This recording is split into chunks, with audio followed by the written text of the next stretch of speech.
Kaka2 Jataka. The Bodhisattva was once a spirit of the sea. A pair of crows, husband and wife, went to the seashore to eat and found an offering of food and drink that some people had just given to a Naga.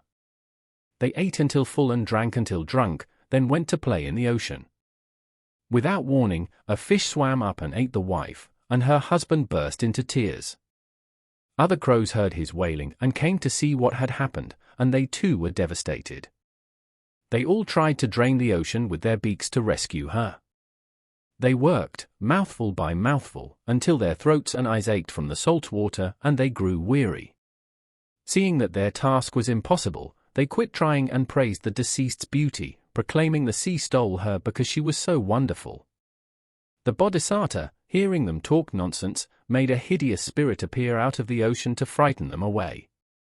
In the lifetime of the Buddha, the flock of mourning crows, including the husband, were earlier births of a group of wealthy elderly men who decided to give away all their belongings to their families and live out their final years as disciples of the Buddha. However, they were not serious in their practice. They lived together at the monastery so they could socialize, did not gain any understanding of Dharma, and instead of taking alms, they usually went to eat food at their wives' and children's homes.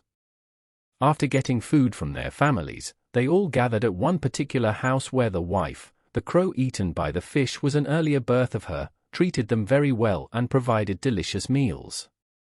When they learned she had died, they all wailed in sadness, and other disciples came to see what had happened. Shocked at their inappropriate behavior, the other disciples sat around discussing it. And when the Buddha came by, he told them this story so they knew that these men had acted similarly in the past.